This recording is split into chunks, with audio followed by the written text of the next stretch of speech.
Boa noite, pessoal. E aí, como é que estão? Como sempre, eu vou esperar uns 2 minutinhos, 3, para a gente começar. Se vocês sabem de alguém que gostaria de assistir esse Doutor Convida de hoje, muito importante sobre os hemangiomas, manda essa flechinha para a pessoa, porque daqui a pouco a gente começa para valer. Tá bem?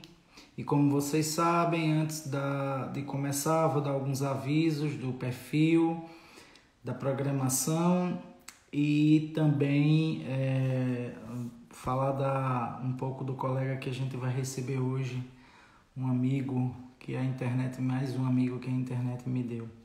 Então, pessoal, só para avisar uma coisinha antes de passar a programação da semana. Eu tô com duas limitações que eu não tenho culpa, que o Instagram me deu. Eu percebi que antes as lives poderiam ultrapassar 1 hora e o Instagram permitia, e agora eu não consigo. Quando vai chegando perto de 1 hora, vem uma contagenzinha regressiva, tá? Então, por isso que a gente às vezes vai precisar cortar e não dá para dividir em duas lives, não fica legal. Outra coisa, eu gostava de colocar aquelas musiquinhas nos stories de vocês, quando vocês me mandavam uma foto, tiraram isso de mim. O que eu fiz de errado eu não sei, não fui notificado, só estou explicando. Programação, YouTube, quarta-feira, aula com o doutor. Quem não segue ainda lá, Flávio Pediatra, coloca para seguir no YouTube também. Esse dia 25 vai ser muito interessante, que eu vou receber a Alessandra Begali. A Alessandra é a mãe do Lucas, e o Lucas infelizmente faleceu engasgado, e a Alessandra vivenciou essa tragédia na vida dela, mas ao invés de sucumbir à tragédia, ela transformou essa tragédia numa luta, e ela é a idealizadora do projeto Vai Lucas, que busca trazer o ensino das manobras de desengasgo e da reanimação para todo o país. E aí a gente vai receber a Alessandra para contar um pouco essa história e para ensinar como é que a gente desengasga, né? A Lei Lucas já está vigente em vários locais do país, e a gente precisa trazer isso mais para frente, para vários locais. E, inclusive, ela vai ensinar como você pode se autodesengasgar. Talvez poucas pessoas saibam disso. Na próxima semana vai começar uma série de Doutor Convida muito interessantes, que vai ser com profissionais, colegas de outras áreas. E na semana que vem vou receber a Érica Baldiotti, nutricionista do Mundo BLW, e ela vai trazer a visão dela sobre introdução alimentar pelo método BLW. Vai ser muito interessante. E depois vai ter fono, depois vai ter desenvolvimento, né? Fono com fala fono, depois vai ter desenvolvimento com a Lígia do Desenvolve Criança. Vai ter muita coisa boa aí nas próximas semanas, tá? Mas é isso, já estamos aqui com uns 3 minutinhos, né? Vou chamar meu amigo, Dr. Eugênio Melo, perfil @Eugênio Melo _ped, tá? A Eugênio Melo _ped. Sigam porque o cabra é bom, é amigo, é nordestino como eu.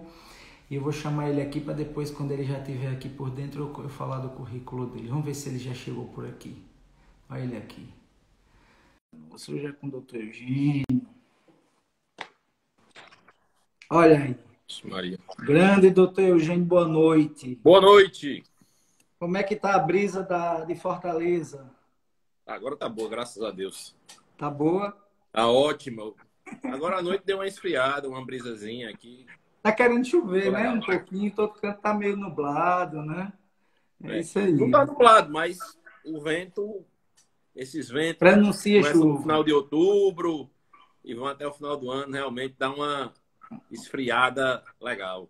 Beleza, meu amigo. Olha, em primeiro lugar, muito obrigado, viu, pela sua presença aqui.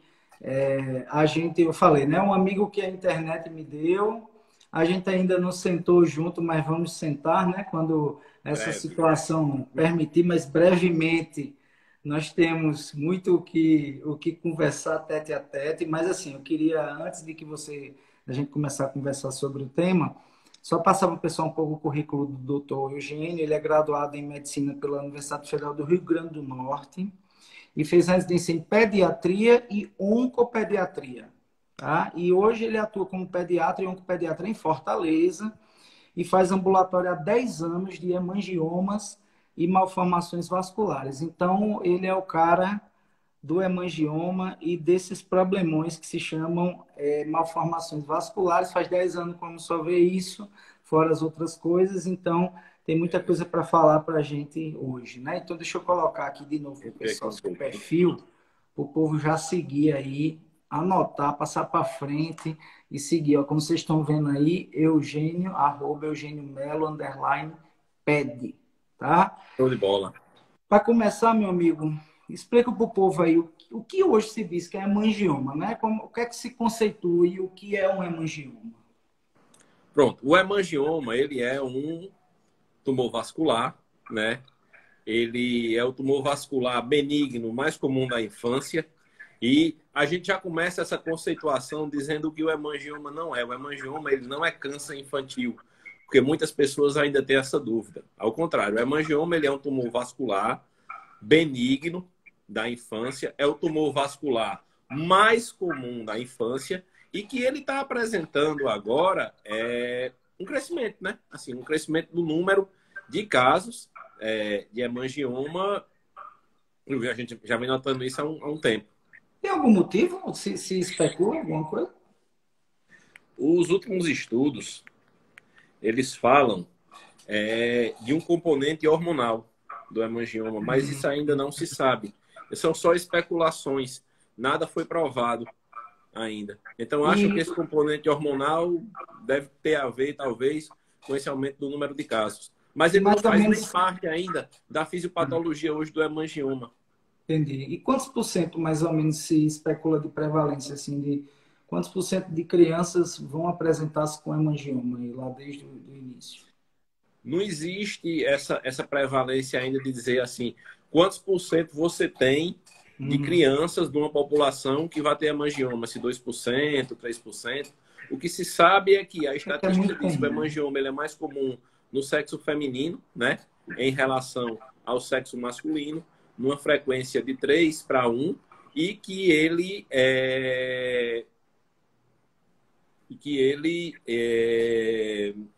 acomete mais a questão da cabeça e do pescoço.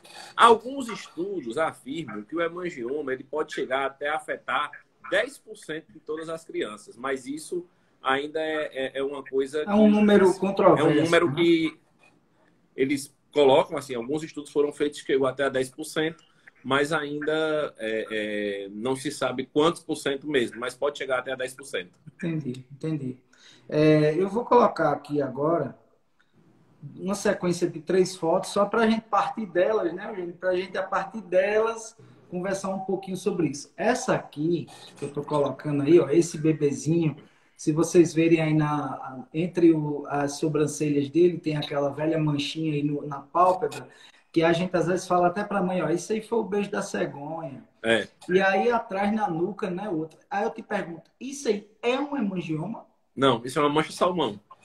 Olha aí, explica para o povo a diferença aí. Pronto, a mancha salmão ela é uma mancha que acomete a criança ao nascimento e que ela vai desaparecer.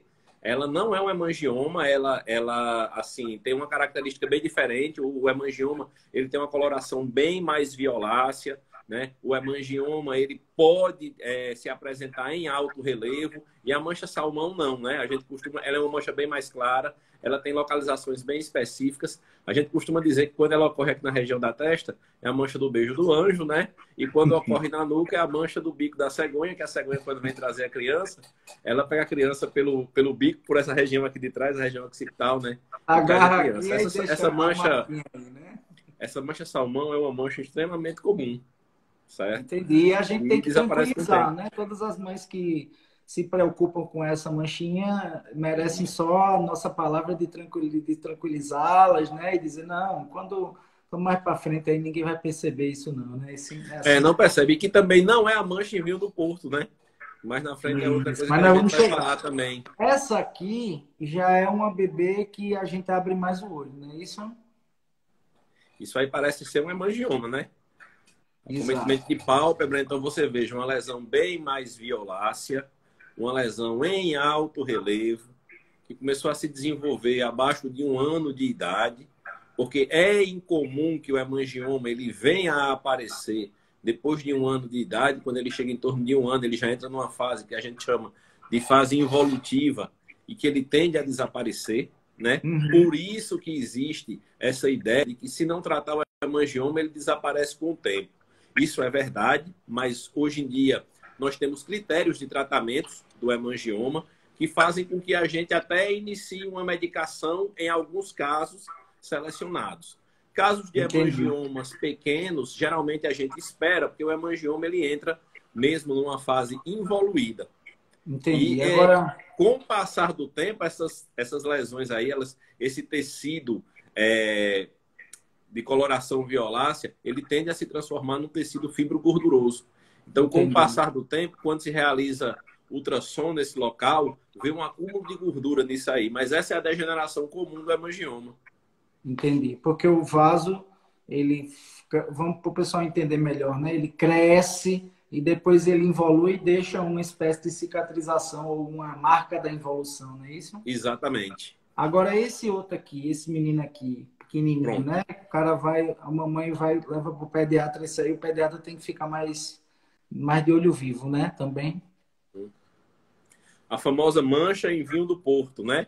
Ela não acomete só a face, ela pode acometer outras localizações do corpo, pode acometer membros. A mancha em vinho do Porto, ela pode estar relacionada com algumas síndromes hemangiomatosas, que a gente chama, mas que na verdade são síndromes vasculares, como, por exemplo, a síndrome de Klippel-Trenaunay.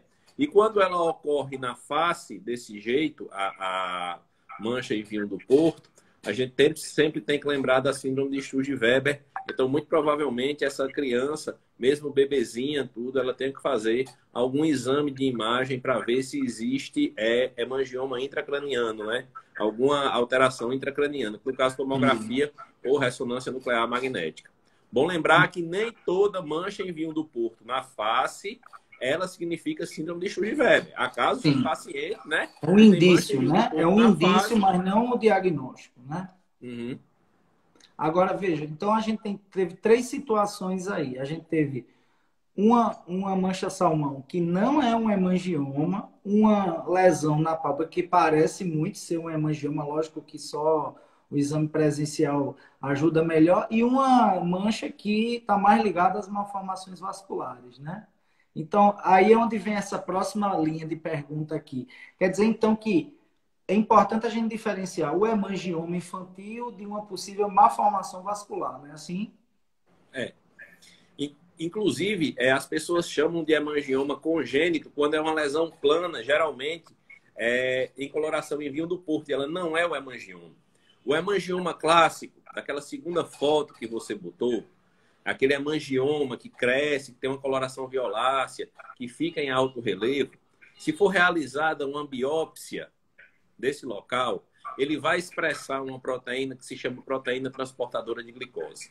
Uhum. Essa é a característica anatomopatológica hoje em dia para ser hemangioma. Ele tem que expressar essa proteína transportadora de glicose. Óbvio que isso é feito a título de estudo. Ninguém vai estar Pesquisa, né? biopsiando hemangioma nisso aí. É importante, mas isso é só para a gente entender. O que se dizia antigamente que era hemangioma congênito, hemangioma plano, na verdade são malformações vasculares. Elas não expressam essa proteína transportadora de glicose. Isso aí já é a primeira diferença. As malformações vasculares, elas costumam ser planas e elas quando não são planas, elas podem abaular o local onde seja acometido também. Elas costumam ter um crescimento centrípeto, ou seja, em direção ao centro. Enquanto o hemangioma, ele já tem um crescimento mais centrífugo, que é da pele Entendi. para a periferia. Porém, algumas malformações vasculares, elas chegam a abaular o local acometido. Quando se vai para o exame de imagem, aí esse aí sim, faz totalmente o diagnóstico da malformação vascular em relação ao hemangioma, porque a malformação vascular ela tem essa característica da imagem ser totalmente diferente do hemangioma. A malformação vascular costuma não ter um vaso nutridor, que o hemangioma tem. Ele diz lá, a presença de vaso nutridor com fluxo ao Doppler, quando a gente vai fazer a ultrassonografia que diagnostica o hemangioma, a malformação vascular, ela já não tem essa presença desse vaso nutridor, mas ela tem comunicações que podem ser comunicações arteriovenosas. Nós podemos ter também as malformações vasculolinfáticas, que tem um componente vascular e um componente linfático, e o tratamento é totalmente diferente de hemangioma para a malformação vascular. Entendi. Agora, o que o pessoal sempre bate muito assim é essa história, né? Que o hemangioma, ele tem uma história natural dele, né? O hemangioma infantil, ele aparece, ele tá lá muitas vezes ao nascimento, ele cresce e ele evolui. Normalmente, qual é a temporalidade disso aí? Como é que ocorre essa história de um hemangioma, independentemente de tratamento? Eu falo do hemangioma sem a gente pensar naquele que precisa de tratamento ou não. Ele tem um crescimento pós-natal rápido. Essa que é a característica principal do hemangioma, né? Ele tem um crescimento pós-natal rápido. Então é aquela criança, certo? Que ao sair da maternidade, a mãe já pode notar a presença de alguma lesãozinha semelhante à picada de mosquito, né? Eles sempre falam muito com relação a gente. Doutor, com 2 semanas de vida, com 1 mês de vida, eu comecei a notar como se fosse uma picadinha de mosquito. E com o passar do tempo, essa picadinha ela não diminuía. Ela começava a aumentar. Então, essa é a característica mesmo do hemangioma infantil. Ele tem um crescimento pós-natal rápido. Ele atinge, geralmente, 80% do tamanho dele nos 3 primeiros de vida, e depois ele vai ter uma lenta involução durante toda a infância. O hemangioma ele pode involuir até os 7 anos de idade. Então, por isso que o pessoal diz que não faça nada. Deixe que com o tempo ele vai diminuir. Isso é verdade. Mas hoje em dia nós temos critérios, como eu falei, para tratar, né, o hemangioma. Pronto, e é justamente sobre isso aí, né? Depois ele continua a crescer, tá? Mas ele cresce lentamente depois dos 3 meses de vida. Então vamos para essa aqui, que eu acho que aí a gente vai entrar numa fase que a gente vai conversar um pouco mais devagar, exatamente para o pessoal entender isso. Tudo bem. Tá aí, quem está nos assistindo, o bebê nasceu, foi detectado lá o hemangioma. Quando o hemangioma merece atenção? Quando a gente considera... Porque assim, pelo que você está descrevendo na minha cabeça, nós temos uma janela de oportunidade de intervenção. Sim. Então, eu queria que você explicasse assim, essa janela, qual é, e qual é a situação, quais são as situações que esse hemangioma, a mãe tem que olhar, levar no pediatra, o pediatra olhar também e mandar para o doutor Eugênio resolver. Pronto. Alguns autores consideram que o hemangioma ele só deve ser tratado com propranolol se ele tiver um diâmetro maior do que 3 centímetros. Outros, se esse diâmetro for maior do que 5 centímetros. Então, a mãe leva lá a criança com o hemangioma, né? O médico vai fazer a medição e vai, a partir daí, decidir se trata ou não. Outra coisa, a criança, ela tem o hemangioma localizado, mas ela tem que ser examinada por completo, porque ela pode ter mais de um hemangioma. Aquela criança que tem mais de 5 hemangiomas espalhados pelo corpo, ela também merece receber o tratamento, independente se esses hemangiomas eles forem menores do que 3 centímetros, menores do que 5 centímetros. Mas eles são difusos, são espalhados pelo corpo e aí eles merecem um tratamento. E na situação também em que os hemangiomas eles podem atingir órgãos vitais, né, ou podem levar a não só problemas de desenvolvimento, mas podem levar a um incômodo que realmente seja bem significativo para a criança. O caso daquele hemangioma que você mostrou, daquela bebezinha, com hemangioma na pálpebra superior, ali é uma indicação total de tratamento independente do tamanho. Porque aquele hemangioma, ele pode crescer mais ainda e ele vai prejudicar essa abertura ocular. Então, eu tenho casos de pacientes que eu já tratei de hemangioma que ele acomete toda a pálpebra. Então, isso prejudica muito a abertura ocular. Porque Crianças que depois que, apresentam... mesmo que ele involua, também não, fora o risco dele ulcerar, mesmo que ele involua, vai deixar um prejuízo funcional na pálpebra, né? Se pode deixar sim, mesmo que ele involua, ele pode deixar um prejuízo funcional. E é impressionante como esses hemangiomas, eles respondem bem ao propranolol, que é a medicação que é o que a gente vai falar mais na frente. Eles respondem muito bem. Geralmente eles costumam responder bem. Hemangiomas que acometem os lábios, às vezes o hemangioma, ele pode ter o risco de ulcerar, ele pode ter o risco de ferir, às vezes dificulta a pega. Se o hemangioma for muito grande, pode dificultar a pega mamária, prejudicando a amamentação. Então, são hemangiomas que também a gente trata. Hemangiomas faciais, hemangiomas, às vezes, que ocorrem na região frontal, hemangiomas que podem ocorrer aqui na região da bochecha, a gente também trata. E muitas vezes, assim, eu pego pacientes que o diâmetro do hemangioma não é nem tão grande. Aí tem um hemangioma ali na região frontal, mas a mãe chega e diz: doutor, eu não aguento mais falar para as pessoas que essa criança não caiu e que isso não é um hematoma. Que todo mundo sai perguntando. Já tem aquelas pessoas que fazem o olhar de julgamento. O que foi isso nesse menino? Tu acha que esse menino só vive com não essa... sabe nem o que é um hemangioma. Esse menino vive com essa roncha aí. O que é que você está fazendo com ele? O que é que você está fazendo aí, né? Então, assim, às vezes tem mães que já chegam para a gente. O senhor não pode tratar? E aí a gente trata também. Outra localização bem importante. E aí vai uma dica para os colegas pediatras que estejam assistindo aqui também.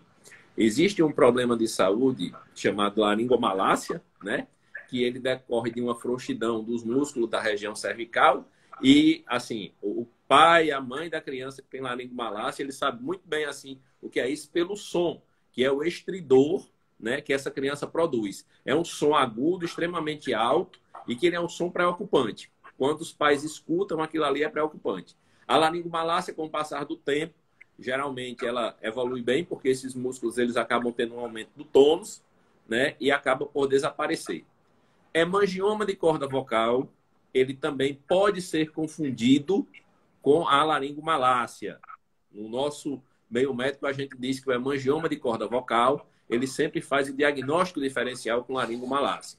Nesses casos, é necessário fazer uma videonasofibroscopia, um procedimento que é feito pelo otorrino, em que ele vai visualizar até a corda vocal e vai ver se tem algum hemangioma ali. Tendo hemangioma, ele é perfeitamente tratável com o propranolol, porque a clínica, o sintoma que a criança tem no início, que o bebezinho tem, não diferencia muito da laringomalácia. Então, o hemangioma, ele é uma das doenças, uma das patologias que tem que ser excluídas do diagnóstico de laringomalácia, ou seja, né, falando para os colegas agora, tem que fazer o diagnóstico diferencial. O que chama muita atenção é que, como eu falei, a laringomalácia, ela costuma desaparecer com o tempo e o hemangioma não. O estridor, ele sempre vai permanecendo e às vezes até aumentando. Aumentando, Graças né? a Deus, eu nunca tive... E aumentando, né? Ou seja, é um estridor que vai aumentando, vai piorando, né? Exato. Ele pode ir piorando com o passar do tempo, mas graças a Deus eu nunca tive nenhum caso de insuficiência respiratória ou obstrução das vias aéreas devido ao hemangioma. Entendi. Agora, veja, uma outra localização eu vou dizer aqui porque eu já sofri muito com uma paciente uma vez com essa localização. Periorificial, né? Ou perianal, ou ali na vagina, ou próximo da uretra peniana, na pele. Aqueles são locais também, genitais são locais dobra, né? Dobra da virilha.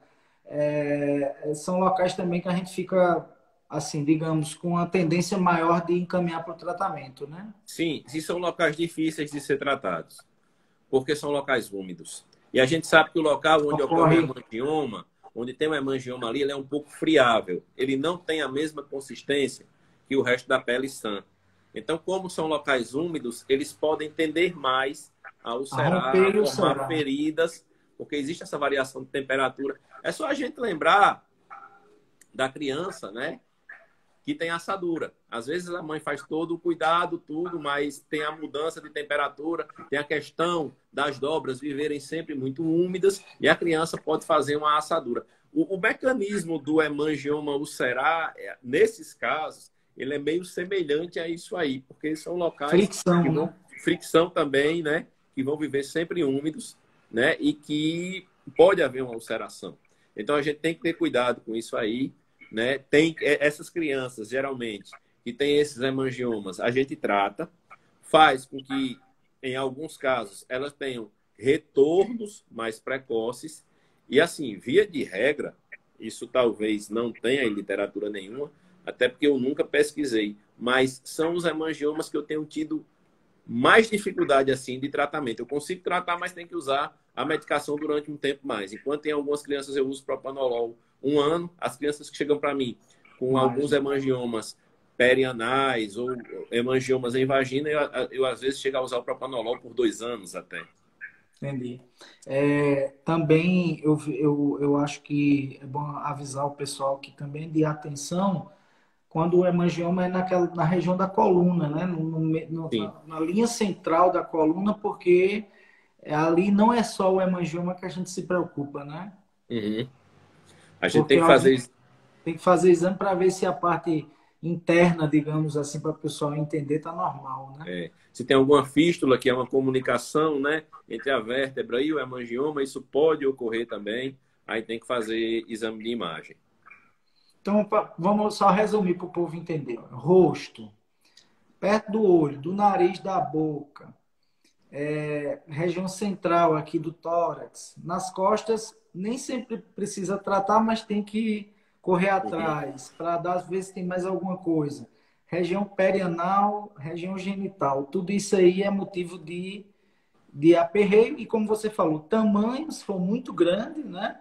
De repente, se ele tiver em quantidade maior do que 5, né? Você Mais do que falou? 5 no organismo, Pronto. exatamente. Então, para vocês entenderem, o critério é tamanho, quantidade e localização. Então, o pessoal, tanto as mães quanto os colegas que estejam aí, é preciso que a gente dê uma busca no menino digamos assim, bem cuidadosa. Quando a gente encontra um, a gente tem que procurar para ver se não tem outros, bem direitinho, dependendo da localização, ter essa atenção e tudo mais. Mas vamos dizer que a gente resolveu tratar.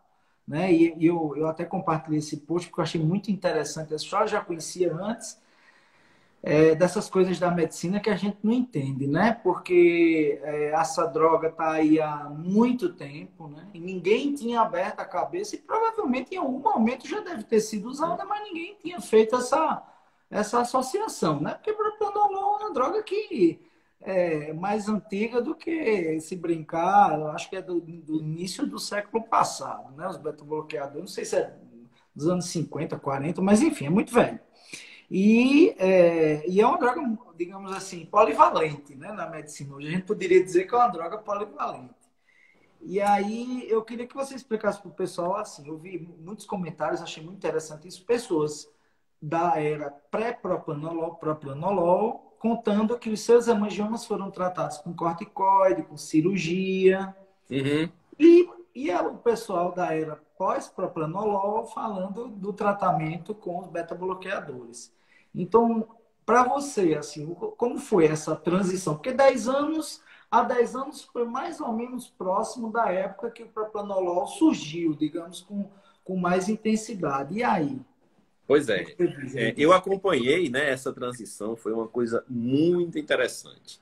Nós tínhamos aqueles hemangiomas enormes antigamente, que a gente tinha essa dificuldade de tratar. Você ia fazer corticoide, o corticoide geralmente ele era feito em altas doses, né? E por ser feito em altas doses, você tinha toda a complicação das altas doses de corticoide. O paciente desenvolvia síndrome de Cushing, retinha líquido, ele tinha retenção de líquido, podia ter diminuição das suas defesas, que são efeitos colaterais do uso crônico do corticoide. Acompanhei também a aplicação do interferon, né? Era feito o interferon no hemangioma, que tinha uma boa resposta, mas era uma medicação extremamente cara. Então, ele era uma medicação reservada só para aqueles hemangiomas extensos. Nos hemangiomas extensos também tinha a aplicação intralesional de um corticoide chamado triancinolona, né? Ainda hoje, em alguns casos bem reservados, bem indicados, você ainda pode fazer a aplicação, né, da triancinolona.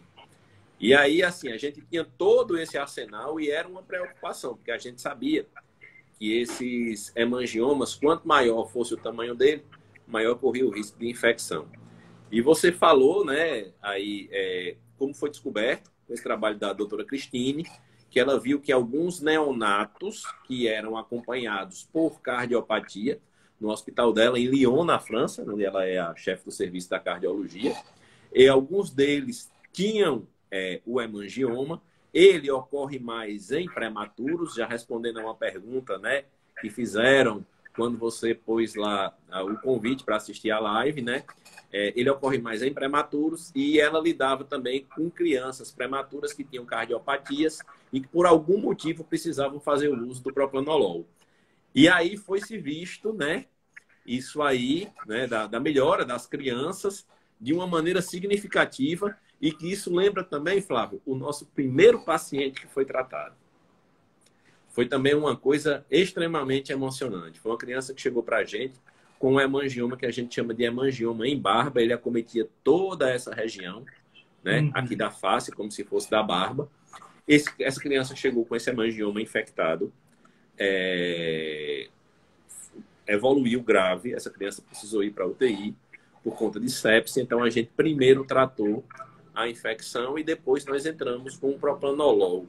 Isso foi no início de 2008, mais ou menos, né? Logo depois, quando o pessoal tinha feito a publicação no New England, que tinha tratado do propranolol. E a resposta dessa criança foi, assim, uma coisa impressionante, né? Hoje em dia, essa criança tem só algumas telangiectasias, mas foi algo, assim, impressionante. Esse foi o paciente número 1 e foi a partir daí que me despertou mesmo, né, de fazer, continuar. Aí teve a questão, né, da gente continuar tratando tudo. Eu já tive crianças com hemangiomas grandes que eu comecei a tratar com propranolol, que desapareceram por completo mesmo, que não deixou cicatriz. Já tive pacientes crianças que sumiu, não deixou nada, nem sinal. Que deixaram cicatrizes. Já tive alguns que o hemangioma ele diminuiu bastante com o uso do propranolol, mas que deixou algumas lesões que, com o passar do tempo, se elas permanecerem, a gente pode fazer o uso do laser também, porque essa é uma das indicações do tratamento com laser também, é você tratar as complicações do hemangioma, tratar o que a gente chama de telangiectasias, né, que são os vasos residuais. E hoje em dia o laser também, em alguns casos, ele está sendo usado para o tratamento do hemangioma em si. Embora a sua grande indicação ainda seja no tratamento da cicatriz. E agora, mais recentemente, o uso tópico, né, da medicação, que é um beta-bloqueador também, que é o maleato de timolol. A gente ainda não tem o maleato de timolol sob a forma de creme aqui em nosso país. Gel, né? Então, a gente trata com o colírio mesmo, colocando colírio em cima do hemangioma. Isso para alguns hemangiomas menores ou para uma fase mais involutiva, ou para aquela criança. Essa é a principal indicação, que tem problema de asma, que a gente sabe que o propranolol, o beta-bloqueador, ele induz o aparecimento, né, da sibilância, da crise de asma. Então, para essa criança, a indicação formal é o uso do timolol e também alguns beta-bloqueadores seletivos que a gente tem feito nessas crianças com uma boa resposta. Nesse caso aí, o melhor é o caso aí você usa oral outros como metoprolol, sem usar o propranolol, porque o propranolol ele é como se fosse, não é como a gente chama, não é seletivo. Então ele atua não é seletivo. Ele atua lá no bronco pulmonar, então acaba desencadeando crise de asma em crianças que têm asma. Já com os outros, você já usou e não teve nenhum problema. Metoprolol, principalmente o atenolol. Atenolol também não. Principalmente o atenolol, que é seletivo. Deixa eu perguntar só uma coisa.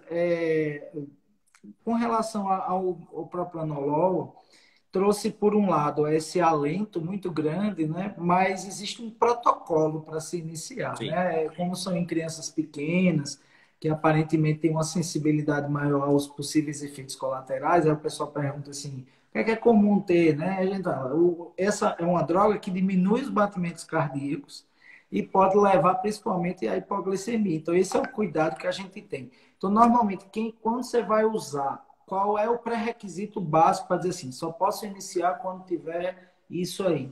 Seria o Hoje quê? em dia seria mais a questão de você iniciar o propanolol após os 3 meses de vida, né? Se 3. der para Então, você sem esperar. precisar de exame, parecer de cardiologista, não.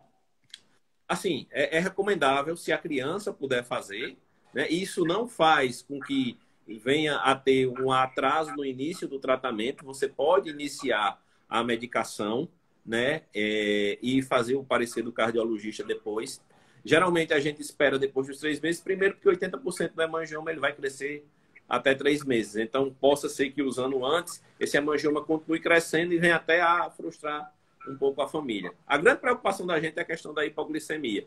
Depois de 3 meses, essa criança, esse bebê, ele tem um risco menor de ter hipoglicemia. Mas mesmo assim, né, a gente sempre pede que o propranolol ele seja administrado próximo às refeições, né, próximo às mamadas, né, para que aquela criança ela não venha a ter um Correr o risco risco de de ter hipoglicemia. hipoglicemia. E Entendi. assim, a gente não começa nunca com a dose plena que a criança vai fazer uso. A gente sempre Entendi. começa com um quarto da dose, com uma semana depois a gente aumenta para metade da dose alvo, e com uma semana depois a gente prescreve a dose alvo mesmo para Plena, essa né? criança, né, para ela fazer uso e aí, a partir daí, a gente fazer o acompanhamento. Entendi. E te pergunto, o timolol, ele também serviria para alguma situação onde você não tenha numa localização um pouco atípica na face, mas fosse pequeno, mas a família está super angustiada. Poderia ser usado ou normalmente se reserva mais para essas situações que você colocou aí? O Não, top. poderia sim, até com uma boa resposta.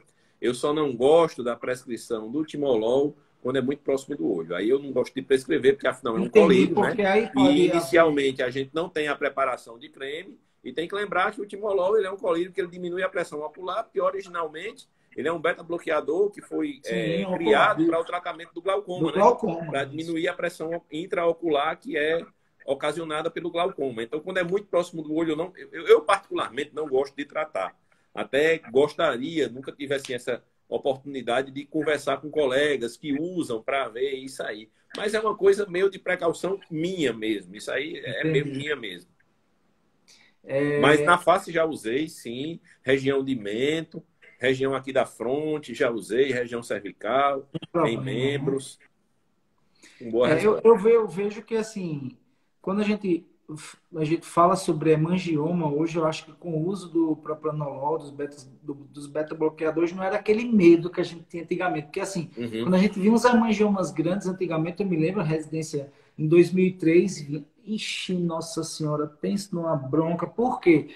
Era corticoide em alta dose, numa criança pequenininha, com uma chance de efeitos colaterais, assim, enorme, a necessidade de um acompanhamento muito perto, muito próximo, e parece que com beta-bloqueador, eu tenho um certo costume de ver criança que toma beta-bloqueador, porque eu faço Uhum.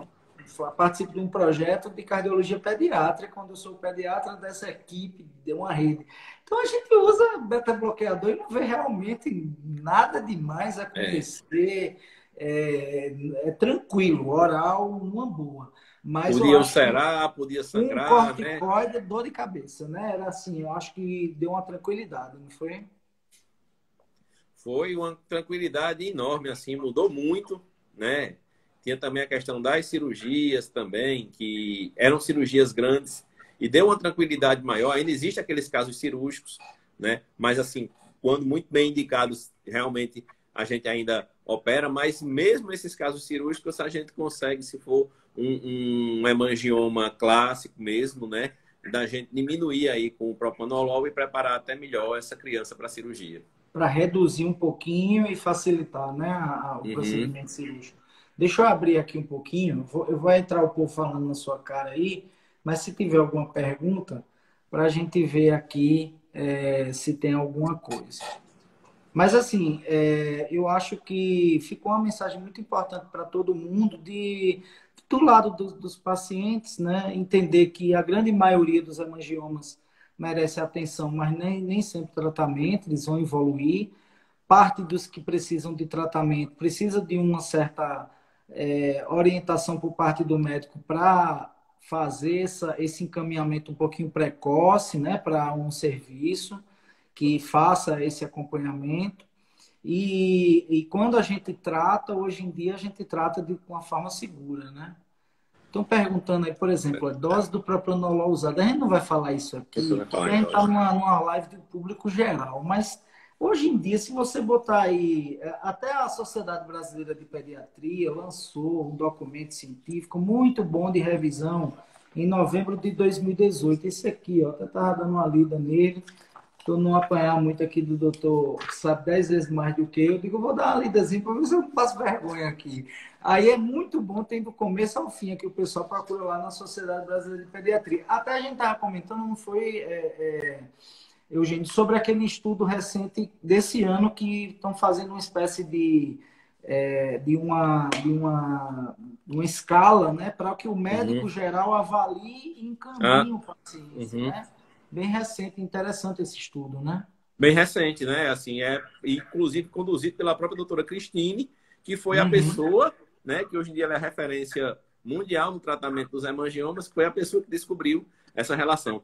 Flávio, eu achei uma pergunta bem interessante aqui. Pode usar o propanolol e o timolol juntos? Sim, pode. Às vezes é até necessário a gente fazer essa sinergia Associação. das duas medicações.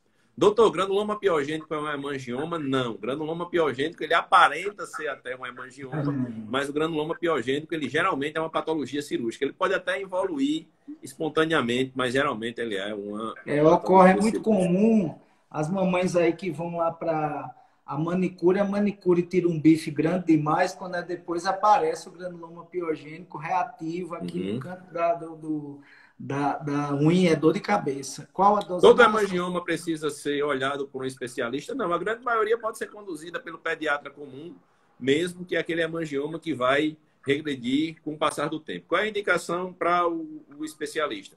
Hemangiomas de cabeça e pescoço, hemangiomas que tenham mais do que 3 a 5 centímetros de diâmetro e hemangiomas que ocorram em locais onde pode ter algum comprometimento da função onde ele está localizado. Eu peguei uma vez uma criança com hemangioma palpebral que ela já estava desenvolvendo estrabismo, né? Porque o hemangioma estava cometendo bem no meio da pálpebra. E depois do tratamento com propanolol, ele reduziu e a gente pôde até fazer, depois encaminhando para o oftalmo, acompanhamento com o colega oftalmo também, fazer que essa criança não desenvolvesse o estrabismo. Ó, essa aqui eu achei interessante também. Minha bebê tem um mês, nasceu com 32 semanas e saiu há 4 dias da neonatal já tomando. É muito cedo, ela tem dois, um nas nádegas e um na barriga, e os dois aumentaram muito rápido. Pois é, esse aí, se estão aumentando muito rápido, tem que ser falado pela consulta do pediatra. Inicialmente dá para acompanhar na puericultura, visto que a Sociedade Brasileira de Pediatria ela preconiza a consulta mensal até os 6 meses de vida, né? E em algum momento, se o pediatra achar que necessita ser encaminhado para um especialista, sim. Outra coisa, importante dizer isso aqui para vocês. A visão e o tratamento do hemangioma, ele é multiprofissional. Ele não é uma doença do oncologista pediátrico. Antigamente, o oncologista pediátrico tratava mais o hemangioma, porque em alguns casos ele fazia até vincristina, que é um quimioterápico. Mas é uma doença que pode ser tratada pelo pediatra geral, pode ser tratada pelo dermatologista pediátrico, os colegas dermatologistas pediátricos. Eles têm uma experiência enorme no tratamento dos hemangiomas, dos linfangiomas e das malformações vasculares, e também pode ser tratado pelo oncopediatra. Tem uma pessoa aqui fazendo algumas perguntas sobre síndrome de Klippel-Trenaunay, né? Pronto. Como o doutor Eugênio falou, a síndrome de Klippel-Trenaunay é uma síndrome genética de malformação vascular, né? Não é um Uhum. hemangioma. Mas eu te pergunto, hoje em dia também, com o advento dos sirolimus, parece que mudou um pouco a conduta na Klippel-Trenaunay, né? Em várias síndromes, né? Em várias síndromes, na verdade. Não só na Klippel-Trenaunay. mas na Cassabá-Merri também, em algumas síndromes, né? Nos linfangiomas em si, nós, assim, tem a síndrome do Klippel-Trenaunay, né? Que o paciente ele tem uma mancha em vinho do Porto grande, ele tem um membro, geralmente, que ele tem um diâmetro bem maior do Grande, que o outro. E a maior. Cassabá-Merri é aquela síndrome que a criança começa com hemangioma e, de repente, esse hemangioma ele se torna muito grande.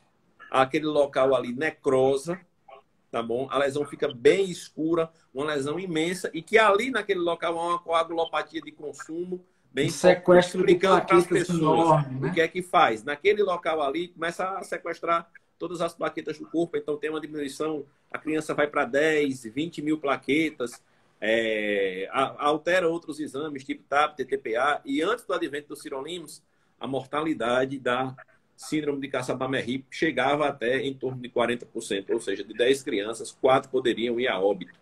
E hoje em dia isso diminuiu muito, muito, Eu vi, muito, muito inclusive, mesmo.